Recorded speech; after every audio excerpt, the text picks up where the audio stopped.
واحد خليجي يجي لبلادنا ويبدا يعزل في القصيرات ويقول للناس الخليج اجيو تاخذوا القصيرات. ورحمة الله وبركاته. أصدقائي الأعزاء وإخواني الطيبون والطيبات، الطيبون أنتم والطيبات موجودات هنا في المغرب.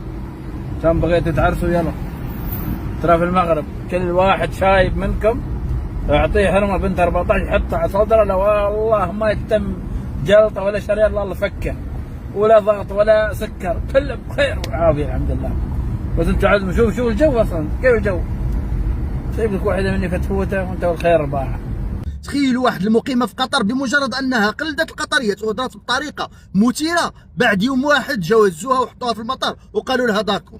علاش؟ حقاش ما يخليوش شي وحده تسيء لبناتهم. هذا كيدير دعوه علنيه وقال لي كيقول لهم اجيو تاخذوا القاصرات. هذا راه تجار صريح في البشر، نورمالمون النيابه العامه كان خصها تفتح تحقيق ويتم ايقاف هذا الشخص، ولكن حدود الساعه ما شفنا والو.